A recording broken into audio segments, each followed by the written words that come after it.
आज हम पढ़ेंगे विशेषण। विशेषण जिसको इंग्लिश में हम एडजेक्टिव कहते हैं। किसी भी संज्ञा या सर्वनाम की जब विशेषता बतानी होती है तो उस लिए हम विशेषण का प्रयोग करते हैं। जब भी हमें संज्ञा या सर्वनाम की विशेषता बतानी होती है तब हम विशेषण का प्रयोग करते हैं। जैसे कि मैं अगर कहूँ राम बहुत तेज़ दौड़ता है, तो यहाँ पे हमें पता है कि राम जो है वो संज्ञा है और तेज़ दौड़ना मतलब कि तेज़ जो है वो उसकी विशेषता है। तो यहाँ पे जो ये विशेषण के रूप में तेज जो है वो प्रेजेंट है। तो राम बहुत बहुत तेज दौड़ता है मतलब तेज जो है यहाँ पे विशेषण है। अब विशेषण के प्रमुख 4 भेद होते हैं, जैसे कि गुणवाचक विशेषण एडजेक्टिव ऑफ क्वालिटी, परिमाणवाचक विशेषण एडजेक्टिव ऑफ क्वांटिटी, संख्यावाचक विशेषण एडजेक्टिव ऑफ नंबर एंड सार्वनामिक विशेषण डेमोन्स्ट्रेटिव एडजेक्टिव। एक एक करके हम चारों को पढ़ेंगे। तो सबसे पहले हम शुरू कर रहे हैं गुणवाचक विशेषण मतलब कि एडजेक्टिव ऑफ क्वालिटी। यहाँ पे क्वालिटी मतलब कि किसी भी संज्ञा के गुण या दोष की बात की जा रही है। तो जब हमें गुण या दोष का बोध होगा किसी विशेषण में तब हम बोलेंगे कि वो गुणवाचक विशेषण है। ये ऐसा विशेषण है जो कि संज्ञा के गुण या फिर दोष का बोध कराता है। जैसे अगर मैं बोलूँ शूरवीर या मैं कहूँ कायर, बलवान, दयालु, निर्दयी, अच्छा, बुरा, तो ये सारे के सारे जो हैं वो एक भाव हैं। मैं अगर कहूँ अगला, पिछला, नया, पुराना, तो ये काल है, ये भी विशेषण है, गुणवाचक विशेषण। फिर मैं कहूँ किसी स्थान के नाम को ग्रामीण, शहरी, मैदानी, हाँ, पहाड़ी, पंजाबी, बिहारी, तो ये सब स्थान के नाम हैं। मतलब कि यहाँ से भी हमें गुण पता लग रहा है। अब कोई मैं आकार की बात करूँ कि टेढ़ा मेढ़ा, सुंदर, भद्दा, लंबा, ऊंचा, नीचा, चौड़ा, ये सारे के सारे क्या हैं, गुणवाचक विशेषण हैं, आकार बता रहे हैं ये। फिर समय प्रातःकालीन, मासिक, त्रैमासिक, साप्ताहिक, दैनिक, ये भी सारे क्या हैं, समय बता रहे हैं। यहाँ पे भी एक गुण अथवा दोष है तो ये गुणवाचक विशेषण है। ऐसे ही स्वस्थ, अस्वस्थ, रोगी, निरोगी, दुबला, कमज़ोर, बलिष्ठ, ये क्या है, दशा है, एक तरह का गुण है। तो ये भी क्या है, एडजेक्टिव ऑफ क्वालिटी। और कोई भी अगर कोई कलर का नाम है आता है लाल, हरा, नीला, पीला, तो ये भी क्या है, गुणवाचक विशेषण है। फिर नेक्स्ट बात आती है परिमाणवाचक विशेषण में। यहाँ पे जो है एडजेक्टिव ऑफ क्वांटिटी है, मतलब ये ऐसा है जो कि संज्ञा की मात्रा को नापेगा, मतलब कि नाप तौल करने का जो है ये हेल्प करेगा, नाप तौल का बोध कराता है ये। अब इसमें लेकिन 2 प्रकार के होते हैं। जैसे हमें अगर कोई चीज़ नापनी है तो हम कुछ चीज़ें तो बिल्कुल निश्चित होकर नापते हैं और कुछ अनिश्चित होकर, जैसे कि निश्चित परिमाणवाचक सर्वनाम निश्चित परिमाणवाचक विशेषण हो जाएगा और दूसरा हो जाएगा अनिश्चित परिमाणवाचक विशेषण। ये 2 टाइप से हैं हमारे परिमाणवाचक विशेषण के। अब क्या होता है इसमें, निश्चित परिमाणवाचक विशेषण में क्या होता है कि यहाँ पे जो है वो निश्चित मात्रा का बोध होता है, मतलब इसको हम पर्टिकुलर कर देते हैं बिल्कुल कि 1 लीटर दूध। तो यहाँ पे 1 लीटर क्या है, निश्चितता का ये हमें बोध करा रहा है कि यहाँ पे निश्चित क्वांटिटी है, निश्चित है। तो 1 लीटर दूध, 10 मीटर कपड़ा, 10 मीटर क्या है, यहाँ पे निश्चितता का बोध कराता है हमें, क्वांटिटी का। फिर 1 किलो आलू, यहाँ पे 1 किलो क्या है, जो है यहाँ पे ये निश्चित परिमाणवाचक है। ऐसे ही अनिश्चित परिमाणवाचक में क्या होगा, यहाँ पे हमें जो मात्रा है उसका पूरी तरह से बोध नहीं होगा। जैसे कि मैं कहता हूँ थोड़ा सा दूध, थोड़ा दूध, तो थोड़ा मतलब कितना, आधा किलो, 1 किलो, 2 चम्मच, कितना। तो यहाँ पे क्या है, मुझे कोई निश्चितता नहीं दिख रही है, यहाँ मैं बोलूँगी कि ये थोड़ा दूध जो है वो अनिश्चित परिमाणवाचक है। ऐसे कुछ शहद, बहुत पानी, अधिक पैसा, तो यहाँ पे मैं एकदम कंफर्म नहीं बोल सकती इतना पैसा, इतना पानी, या इतनी शहद, या थोड़ा सा दूध, कितना दूध, ऐसा नहीं बोल सकते हम। तो यहाँ पे जो है क्वांटिटी जो है वो अनिश्चित है, तो ये हो जाएगा अनिश्चित परिमाणवाचक विशेषण। देन नेक्स्ट है हमारा संख्यावाचक विशेषण। तो ऐसी संज्ञा शब्द जिससे कि हमें संख्या का बोध होए। जैसे मैं कहूँ एक मेज, तो मेज यहाँ पे संज्ञा है, पर मेज कितनी है, 1 मेज है, तो 1 यहाँ पे उसका संख्यावाचक विशेषण हो जाएगा।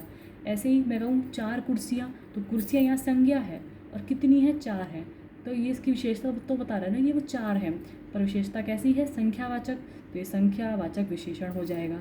ऐसे ही कुछ रुपए, इस तरह से। ये संख्यावाचक विशेषण है। और इसके कुछ एग्जाम्पल और देख लेते हैं। इसमें भी ना निश्चित और अनिश्चित होता है। जैसे अगर मैं कहूँ निश्चित संख्यावाचक, तो उसमें 1, 2, 4, 8, 10 इस तरह से हो जाएगा।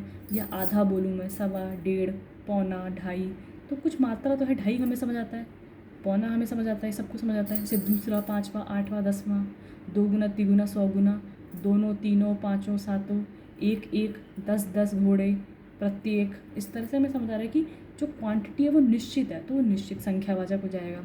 अनिश्चित संख्यावाचक में क्या है, यहाँ पे क्वांटिटी फिक्स नहीं होती, पर हमें ये पता है कि कुछ ऐसी चीज़ें जिसको कि हम काउंट कर सकते हैं। संख्या तो है, पर कितनी है वो तो हमें पता नहीं। जैसे अगर हम कहें थोड़े थोड़े आदमी, तो आदमी कैसे काउंटेबल तो हैं, संख्यावाचक तो हैं, पर अनिश्चितता क्यों है, क्योंकि वो थोड़े हैं। वो थोड़े कितने वो हमें नहीं पता है। ऐसे ही कुछ रुपए, तो रुपए तो हैं, काउंटेबल हैं, रुपए तो हैं, पर कितने वो नहीं पता हमें, है ना, कुछ हैं। तो इसलिए यह है अनिश्चित संख्यावाचक। अब इसमें कन्फ्यूज़न हो सकती है कि परिमाणवाचक में क्या था, निश्चित अनिश्चित था, संख्यावाचक में क्या है, निश्चित अनिश्चित है। पर ध्यान रखना है जब हम किसी क्वांटिटी की बात की जाते हैं, क्योंकि अगर मैं कहूँ कि मेरा क्लास में दूसरा नंबर आया है, तो दूसरा क्या है, क्या वो क्वांटिटी है क्या, नहीं, वो जो है वो नंबर है। तो ये एडजेक्टिव ऑफ नंबर संख्यावाचक हो गया, उसमें भी कौन सा, निश्चित संख्यावाचक। वहीं अगर मैं कहूँ कि मैं रोज़ 1 लीटर दूध पीती हूँ, तो 1 लीटर क्या है, 1 लीटर जो है, सबसे पहले नाप तोल की बात हो रही है यहाँ पे। किसी कोई ऐसी चीज़ जिसको कि हम नाप तोल सकते हैं, वो भी निश्चितता है कि 1 लीटर दूध पीती हूँ, तो 1 लीटर दूध, तो ये क्या हो जाएगा, ये हमारा हो जाएगा एडजेक्टिव ऑफ क्वांटिटी, मतलब कि परिमाणवाचक। ये बहुत ध्यान रखना है इनके बीच में। एक तरह से जो परिमाणवाचक है वो क्वांटिटी है, तो आप उसे काउंट नहीं कर सकते, तो वो एक तरह से अनकाउंटेबल है। और संख्यावाचक जो है वो आप उसे काउंट कर पा रहे हो, तो वो क्या है, काउंटेबल ना हो, काउंटेबल जो है, काउंटेबल चीज़ है वो। फिर वो अलग बात होती है कि वो कितनी है, मतलब कि निश्चितता है या अनिश्चितता है, वो उसके सब पार्ट्स हैं। अब सार्वनामिक विशेषण, सार्वनामिक विशेषण से हमें समझ आ रहा है कि इसकी, जैसे कि संज्ञा के स्थान पे अगर हम सर्वनाम का यूज़ करें और वो सर्वनाम ही जो है वो विशेषण का काम करे, तब हम बोलेंगे कि वो सार्वनामिक विशेषण है। कैसे, जैसे कि जो सर्वनाम शब्द संज्ञा के लिए विशेषण का काम करते हैं उन्हें सार्वनामिक विशेषण, मतलब कि डिमॉन्स्ट्रेटिव एडजेक्टिव कहते हैं। जैसे कि एग्जांपल, यह, वह, जो, कौन, क्या, कोई, ऐसा, ऐसी, वैसा, वैसी, ये सारे के सारे क्या हैं, सर्वनाम हैं, जो संज्ञा शब्दों के पहले प्रयुक्त होकर विशेषण का कार्य करते हैं। तो जैसे अगर मैं एग्जांपल दूँ, वह लड़का बदमाश है, तो अब मुझे पता है कि लड़का जो है वो बदमाश है, ठीक है, पर कौन सा, तो वो बता रहे हैं कि वह लड़का। तो यहाँ पे जो हम प्रोनाउन यूज़ कर रहे हैं, हमारे पास जो लड़का, वह लड़का बदमाश है, इस सेंटेंस में जो लड़का है वो संज्ञा है, पर फिर भी हम उसके आगे क्या लगा रहे हैं, वह लगा रहे हैं, जो कि क्या है, सर्वनाम है। पर यहाँ पे हम देख रहे हैं कि यहाँ पे जो है सर्वनाम है वो एक्चुअली सर्वनामिक विशेषण है, विशेषण की तरह यहाँ पे यूज़ हो रहा है। ये वह यहाँ पे है, पर इसका मतलब ये नहीं है कि ये सर्वनाम है, नहीं, ये सर्वनामिक विशेषण है। तो यहाँ पे वो हम बता रहे हैं कि वह लड़का, इस परीक्षार्थी ने नकल की है। इसमें क्या है, इस परीक्षार्थी ने, परीक्षार्थी क्या है, संज्ञा शब्द है, इस लगा करके वो बता रहा है कि इसने करी है। सर्वनाम का यूज़ करके वो उस चीज़ें स्पेसिफिक कर रहा है, उसे उसकी विशेषता बता रहा है कि कौन सा परीक्षार्थी है, ये वाला है, तो इसने की है, तो ये सर्वनामिक विशेषण हो जाएगा। जैसे कि अगर इसमें भी टाइप्स होते हैं, निश्चयवाचक सर्वनामिक विशेषण, तो यह, वह, ये वो, ये वे, तो इसमें निश्चय की या तो ये है या तो वो है, या तो यह है या तो वह है। और अनिश्चितवाचक सर्वनाम में कोई या कुछ, इसकी कि कोई लड़का यहाँ आया होगा, कोई लड़का यहाँ आया होगा, या कुछ हो गया, इस तरह से। अब ऐसे संबंधवाचक सर्वनामिक विशेषण में जो या सु का यूज़ होगा, प्रश्नवाचक में कौन या क्या का यूज़ होगा। तो जब ये सर्वनाम अकेले प्रयुक्त होते हैं तो वो केवल सर्वनाम होते हैं, पर अगर वो सर्वनाम जो है वो संज्ञा के साथ जो है प्रयुक्त होते हैं तो वो विशेषण का कार्य करते हैं। ये है इसमें सर्वनामिक विशेषण में। वह घर चला गया, तो घर क्या है, संज्ञा, और उसके आगे फिर भी क्या लग रहा है, वह लग रहा है, जो कि सर्वनाम है, तो एक्चुअल में वो क्या है, सर्वनामिक विशेषण है। इस तरह से इसके 4 पार्ट्स हो गए ख़त्म। क्या क्या पढ़ा हमने, विशेषण क्या होता है, जो संज्ञा या सर्वनाम की विशेषता बताता है, इसके 4 टाइप्स देखे।